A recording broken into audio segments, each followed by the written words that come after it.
ఈయనతో పని ఆరేళ్ళ పని ఏదో ఈయన కాకుండా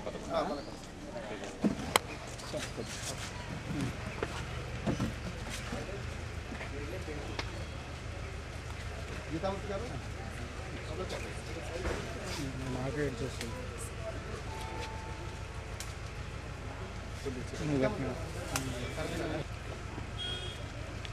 వెనక్కి వచ్చి తీసుకోవాలి ఇప్పుడు కాదులే మన కొద్ది ఇచ్చాడే ఉండనా సార్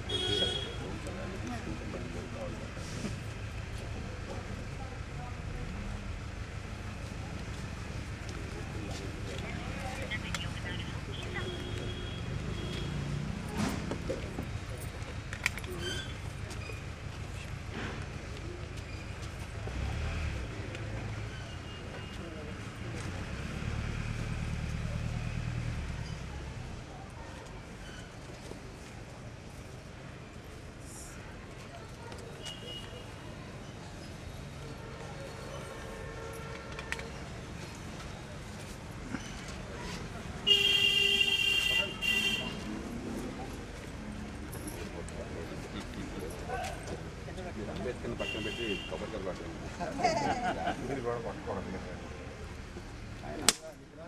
అది కూడా వద్దు కానీ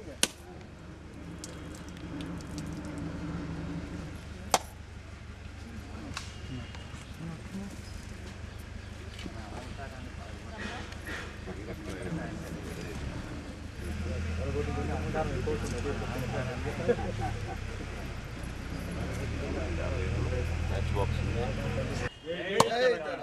కొద్దిగా మీడియా అటు సైడ్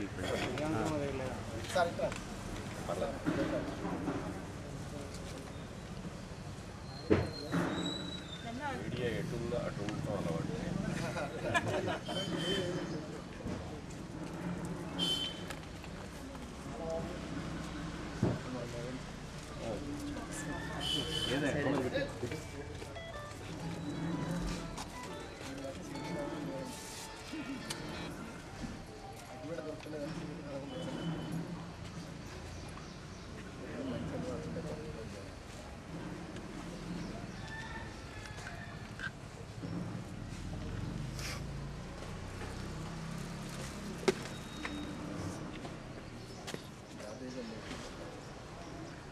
అన్ని కొబ్బరిలోనే గుర్తండి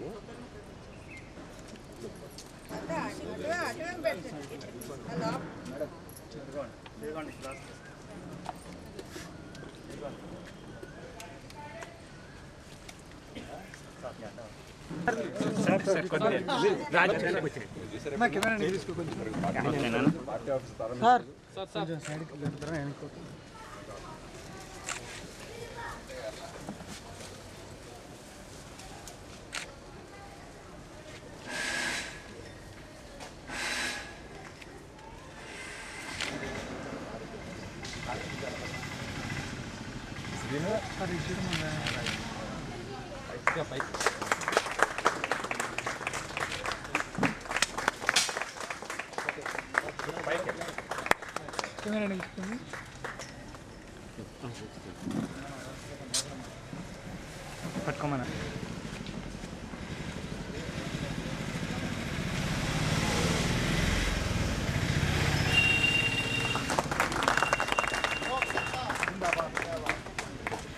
కొంచెం పై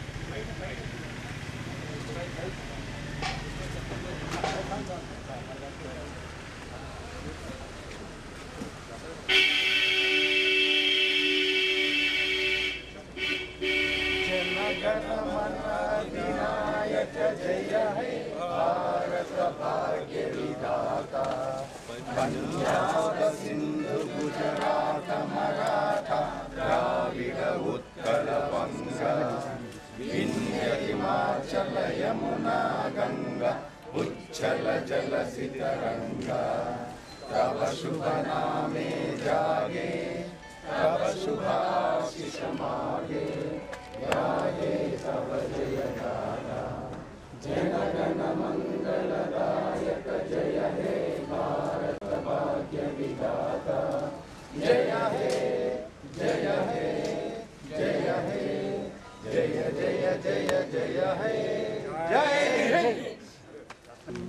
ముకోటి గొంతుకలు ఒక్కటైన చేతనం తరతరాల చరిత గల తల్లి నీరాజనం 10 జిల్లాని పిల్లలు ప్రణమిల్లిన శుభతరుణం జై తెలంగాణ జై జై తెలంగాణ జై తెలంగాణ జై జై తెలంగాణ పోతనది పురిటి గడ్డ రుద్రమది వీరగడ్డ గండర గండడు కొమరం భీముడే కాకతీయ కళా ప్రబల కాంతి రేఖ రామప్ప కోలుకొండ నవాబుల కొత్త వెలుగు చాటినారు జై తెలంగాణ జై జై తెలంగాణ జై తెలంగాణ జై జై తెలంగాణ జానపద జన జీవన జావళీలు జాలువార జాతిని జాగృత పరిచే గీతాల జన జాతర వేలాలిక వేలు నేల కొరిగపోతేనేమి కరుగనిది నీ త్యాగం మరువనిది శ్రమయాగం జై తెలంగాణ జై జై తెలంగాణ జై తెలంగాణ జై జై తెలంగాణ జై తెలంగాణ జై లోక్సత్తా చరిత్రలో ఒక నూతన అధ్యాయానికి నవశకానికి నాంది ఇవ్వండి 3.5 కోట్ల మంది తెలంగాణ ప్రజల చిరకాల వాంఛ ఆకాంక్షలు నెరవేరడానికి పునాది పడ్డ రోజు ఇవాళ ఉదయం చంద్రశేఖరరావు గారి నాయకత్వంలో మంత్రివర్గం ప్రమాణ స్వీకారం చేస్తున్నప్పుడు మీతో పాటు నేను కూడా చూశాను. అది చూస్తున్నప్పుడు నాకు అనిపించింది ఎంత గొప్ప రాజ్యాంగం మనకు అందింది ఈ దేశంలో అని చెప్పాను. ఇంత సంక్లిష్టమైనటువంటి దేశంలో ఇన్ని కులాలు మతాలు భాషలు ప్రాంతాలు వర్గాలు భావాలు ఉన్న దేశంలో అందరినీ కల్పించడం కోసం జాతి ఐక్యతని కాపాడుతూ వైవిధ్యాన్ని గౌరవించడం కోసం ఎంత ఉదాత్తమైన ఏర్పాట్లను రాజ్యాంగ నిర్మాతలు చేశారో ఇలాంటి సందర్భాలు మళ్లీ మనకు గుర్తు చేస్తాయి. ఈవేళ తెలుగు ప్రజలకి 2 రాష్ట్రాలు ఏర్పడుతున్నాయి. చంద్రశేఖర గారి నాయకత్వంలో ఉన్నటువంటి ప్రభుత్వం కొత్త రాష్ట్రం ఏర్పడ్డ తొలి రోజుల్లో సరైనటువంటి బాట నడిపించాల్సిన బాధ్యత ఉన్నది. ఆ నాయకత్వాన్ని ఇవ్వడంలో ఆ బాధ్యత నెరవేర్చడంలో ప్రజల ఆకాంక్షల్ని మన్నించడంలో మంచి భవిష్యత్తును తెలంగాణ ప్రజలకు అందించడంలో ఈ ప్రభుత్వం సరైన అడుగులు వేస్తుందని మనసారా ఆశిస్తున్నాం. వారికి మనస్ఫూర్తిగా శుభాకాంక్షలు తెలియజేస్తున్నాం. లోక్సత్తా పార్టీ వారికి పూర్తిగా నిర్మాణాత్మకమైన సహకారాన్ని అందిస్తుంది. అలాగే మిగిలినటువంటి ఆంధ్రప్రదేశ్ రాష్ట్రానికి త్వరలో మంత్రివర్గం ఏర్పడిపోతుంది చంద్రబాబు నాయుడు గారి ఆధ్వర్యంలో. అదే రీతిన ఆంధ్రప్రదేశ్ రాష్ట్రం సమగ్రాభివృద్ధి జరుగుతుందని పారావిష్టాలని ఎదుర్కొంటుందని విజయవంతంగా 2 రాష్ట్రాల మధ్య సహకారం స్నేహశీలత ఉంటాయని ఆరోగ్యకరమైన పోటీ ఉంటుందని ఈ 2 రాష్ట్రాలు ఈ దేశంలో ఒక దశాబ్ద కాలంలో అగ్రగాములుగా ఉంటాయని మనసారా విశ్వసిస్తున్నాం. ఈ 2 రాష్ట్రాల ఆర్థిక భవిష్యత్తుకి పునాది వేసే అదృష్టం లోక్సత్తాకి దక్కింది. మనకు రాజకీయంగా పెద్దగా ప్రాబల్యం లేకపోయినా భావజాలం విషయంలో లోక్సత్తాకి ఈ రాష్ట్రంలో ఆంధ్రప్రదేశ్ రాష్ట్రంలో 2 రాష్ట్రాల్లో కూడా బలమైన పట్టు ఉన్నది. దాన్ని ఉపయోగించుకున్న నైతిక బలంతో 2 రాష్ట్రాల భవిష్యత్తుకి మార్గాన్ని సుగమం చేసే అవకాశం మనకు దక్కింది. ఆ ఏర్పాట్లని విజ్ఞతతో ఉపయోగించుకుని 2 రాష్ట్రాల భవిష్యత్తుని కాపాడుకుంటారని మనసారా ఆశిస్తున్నాం.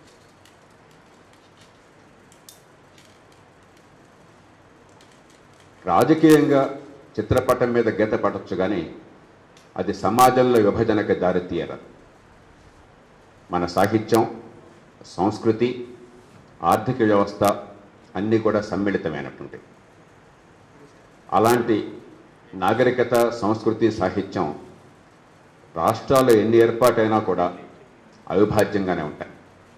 తెలుగు సమాజం అవిభాజ్యంగా ఉండాలి, ఆర్థిక వ్యవస్థ అవిభాజ్యంగా ఉండాలి, భారతీయ సమాజం, నాగరికత అన్నిటిని మించి అవిభాజ్యంగా ఉండాలి. ఈ ప్రమాణ స్వీకారంలో కొన్ని పదాలను చూస్తే వీళ్ళంతా మర్చిపోతుండొచ్చు. మనం ఏ శపథం చేస్తున్నామో వాళ్ళు తెలియకుండా ఊరికే నోటి మాటగా మొక్కుబడిగా చెప్పొచ్చు, కానీ రాగద్వేషాలకి, పక్షపాతాలకి అతీతంగా అన్ని వర్గాలకి సమాన న్యాయం చేస్తూ, పుట్టుకతో వివక్షకు అవకాశం లేకుండా పరిపాలన అందిస్తామన్న ప్రమాణం అత్యంత ఉదాత్తమైనటువంటిది. ప్రజాస్వామ్యంలో మాత్రమే ఇది సాధ్యం.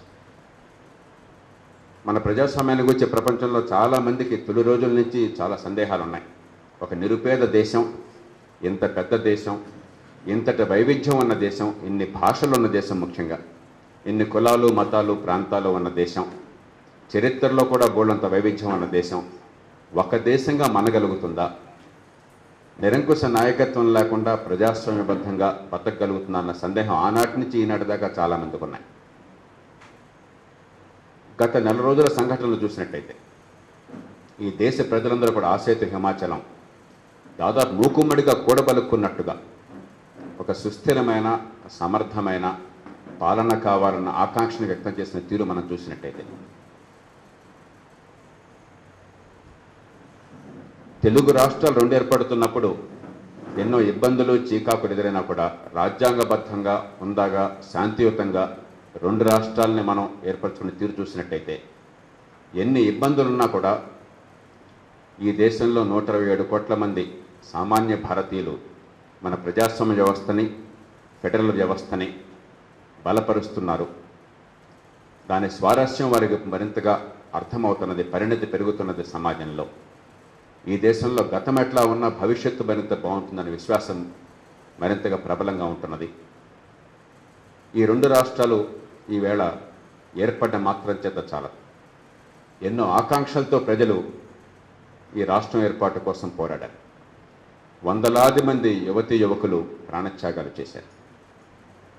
ఎన్నో ఏళ్ల పాటు పోరాటాలు వచ్చినాయి. వీటన్నిటికి వెనకాల బలమైన ఆకాంక్షలు. మన రాష్ట్రం మనకు వచ్చినట్టయితే భవిష్యత్తు బాగుంటుందన్న ఆకాంక్ష. అది ఆషామాషిగా జరిగేది కాదు. చిత్తశుద్ధితో సమర్థమైన, నిజాయితీ అయిన పాలన అందించకపోతే, అధికారాన్ని వికేంద్రీకరించకపోతే, తాత్కాలికమైనటువంటి తాయిలాల స్థానంలో ప్రజల దీర్ఘకాల ప్రయోజనాలను కాపాడేటువంటి, ఉపాధిని కల్పించే విధానాలను చేపట్టకపోతే ఈవేళ ఎంత ఆశతో జనం ఉన్నారో అంత నిరాశ వచ్చే ప్రమాదం ఉన్నది. కాబట్టి ఈవేళ రెండు రాష్ట్రాల్లో ప్రజల ఆకాంక్షలు నెరవేర్చడం కోసం ప్రభుత్వాల ముందు గురుతరమైన బాధ్యత ఉన్నది. ఏ ప్రభుత్వానికైనా ఎప్పుడైనా ఈ బాధ్యత ఉన్నది. కానీ ఒక పెద్ద రాష్ట్రం విభజన జరిగినప్పుడు, ఎన్నో ఆకాంక్షల కారణంగా విభజన జరిగినప్పుడు, ఆకాంక్షలు నెరవేర్చడంలో, భవిష్యత్తును రూపుదిద్దటంలో, అవసరమైతే ఈవేళ కొంత త్యాగం చేసి మన బిడ్డలకి రేపు మంచి భవిష్యత్తుని ఇవ్వటంలో ఈవేళ ప్రభుత్వాల నాయకత్వం, సమాజంలో పరిణతి, పత్రికల్లో ముందు చూపు, అన్ని వర్గాల్లో స్వేచ్ఛ, ఇవన్నీ చాలా అవసరం. నేను ఆశావాదిని. లోక్సత్తా పూర్తిగా ఆశావాదం నుంచి పుట్టినటువంటి పార్టీ. కాబట్టి ఎన్ని బాలరిష్టాలు ఉన్నా కూడా తెలంగాణ రాష్ట్ర భవిష్యత్తు అద్భుతంగా ఉంటుందనే విశ్వాసం మనందరికీ ఉన్నది. ఆ కారణంగానే రాష్ట్ర శాసనసభలో రాష్ట్ర విభజన బిల్లు వచ్చినప్పుడు నిర్ద్వంద్వంగా, ఒక్కో ప్రాంతం నుంచి ఒక్కో గొంతు కాకుండా నిర్ద్వంద్వంగా తెలంగాణ ఏర్పాటు అవసరం, అనివార్యం అని చెప్పని స్పష్టంగా ప్రకటించింది లోక్సత్తా పార్టీ. దాంతోపాటు ఓ మార్గాన్ని కూడా చూపెట్టింది. ఏ రకంగా ఏర్పాట్లు చేయాలి, రెండు రాష్ట్రాల భవిష్యత్తుని కాపాడాలని చెప్పంటే, ఆర్థికంగా కావచ్చు, రాజకీయంగా కావచ్చు, సామాజికంగా కావచ్చు. అందుకోసం మార్గాన్ని చూపెట్టింది. ఈవేళ చాలా మేరకు ఆ మార్గాన్ని అనుసరించే ఏర్పాట్లు జరుగుతున్నాయి. అయితే అనుకున్నవన్నీ జరగాలని చెప్పంటే కేంద్ర ప్రభుత్వం మీద మనందరం కలిసి ఉమ్మడిగా 42 పార్లమెంటు సభ్యులు లోక్సభకు చెందిన వాళ్ళు, అలాగే మన రాష్ట్రానికి చెందిన బహుశా 18 మంది అనుకుంటాను రాజ్యసభ సభ్యులు, ప్రాంతాలకు అతీతంగా అందరూ కలిసి తెలుగు ప్రజల ఉమ్మడి భవిష్యత్తు కోసం కలిసి పోరాటం చేయాల్సిన అవసరం ఉన్నది. అలా కాకుండా మనం జాతీయ స్థాయిలో మనకు కావాల్సిన అంశాలను సాధించడంలో కలిసి పోరాడకపోయినట్టయితే, రెండు రాష్ట్రాల ప్రభుత్వాలు సుహృద్భావంతో మెలక్కపోయినట్టయితే, ఒకళ్ళ వేళ్లతో మరొకళ్ళు కళ్ళు పొడుచుకుని ఇద్దరు గుడ్డి వాళ్ళు అవుతారు. మిగతా భారతదేశం అంతా కూడా మనల్ని చూసి నవ్వుకుంటుంది, వాళ్ళు ముందుకెళ్ళిపోతారు. ఈవేళ మనం విలీనమైన ప్రపంచంలో ఉన్నాం. పూర్వంలాగా ఎవరికి వాళ్ళు వేరుపడినటువంటి ప్రపంచం లేవు. కాబట్టి భారతదేశం వెనకడుగు వేస్తే మిగతా ప్రపంచం ముందుకెళ్తుంది.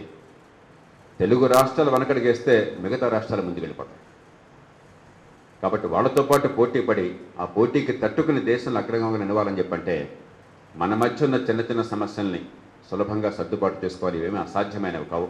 నీటి సమస్యలు కావచ్చు, ఉద్యోగాల సమస్యలు కావచ్చు, ఆర్థికంగా వనరుల విభజన గురించి కావచ్చు, ఇతర అంశాలు కావచ్చు. ఇవన్నీ చాలా స్వల్పమైన అంశాలు. మన భవిష్యత్తును ఎదుర్కొనే సవాళ్లతో పోలిస్తే ఈవేళ మన ముందున్నటువంటి తాత్కాలిక సమస్యలు చాలా చిన్నవి.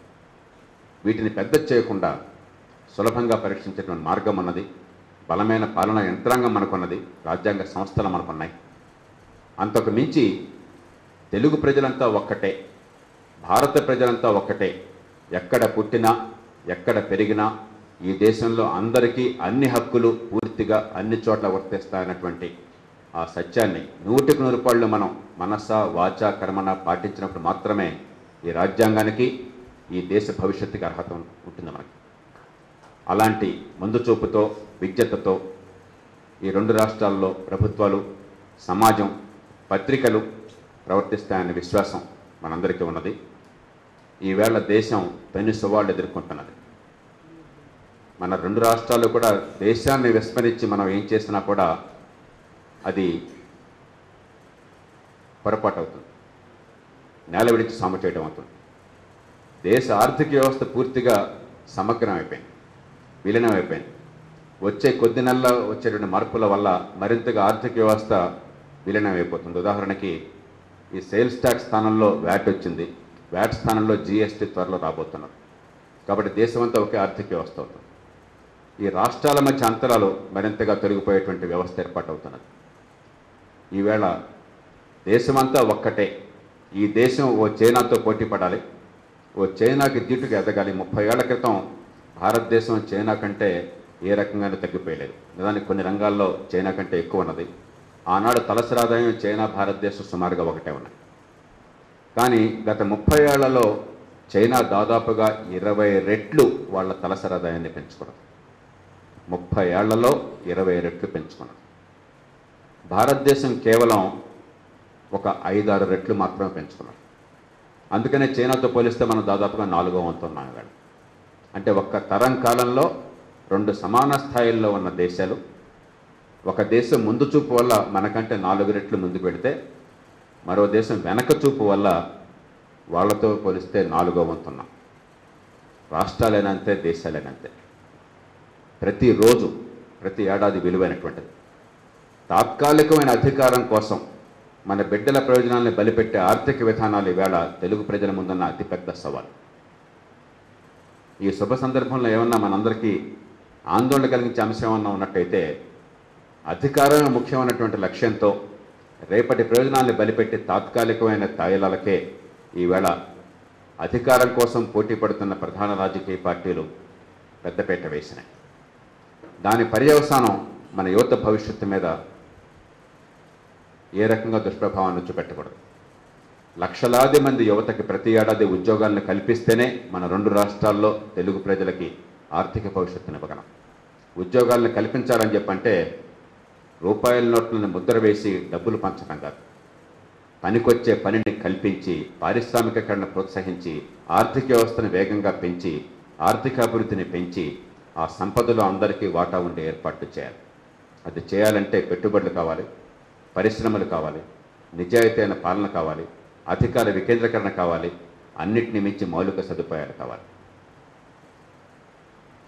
మండు వేసవిలో ఉక్కపోస్తుంటే ఇంట్లో ఫ్యాన్ వేసుకోవాలంటే కరెంటు లేకపోతే ఎన్ని రాష్ట్రాలైతే ఏమి, ఏ దేశమైతే ఏమి.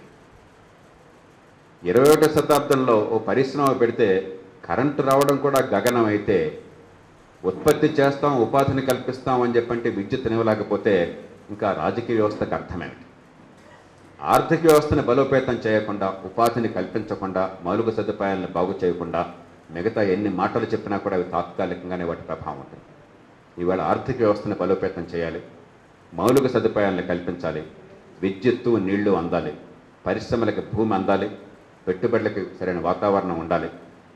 యువతకి ఏ కుటుంబంలో పుట్టినా, ఏ తల్లి గర్భాన పుట్టినా కూడా ఎదిగే అవకాశాలు కావాలి, మంచి విద్య ఉండాలి, నైపుణ్యం కావాలి, సొంతంగా బతుకుతామని చెప్పంటే పెట్టుబడులకి ఏర్పాట్లు కావాలి, ఉపాధికి వెళ్తామని చెప్పంటే ఉపాధికి అవకాశాలు కలగాలి.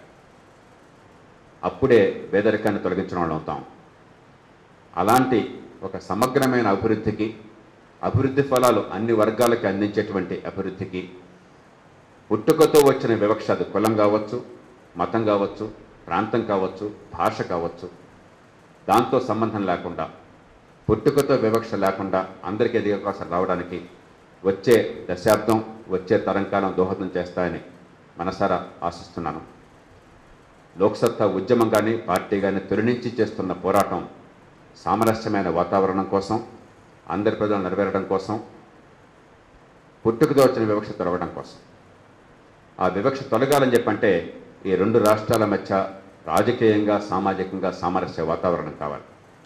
ఒక తల్లి కడుపున పుట్టిన బిడ్డలు, కవల పిల్లలు, ఒకే సంస్కృతి, ఒకే జాతి, ఒకే వారసత్వం, ఒకే సాహిత్యం, ఒకే నాగరికత, ఒకే చరిత్ర, వీటికి వారసు.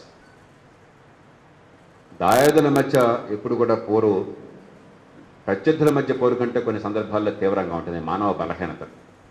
ఈ బలహీనత నడుచుకోకపోయినట్టయితే ఈ రెండు ప్రభుత్వాలు, ఈ రెండు రాష్ట్రాల్లో రాజకీయ వ్యవస్థలు కలిసి పనిచేయకపోయినట్టయితే అంతకంటే మూర్ఖత్వం మరొకటి ఉండదు.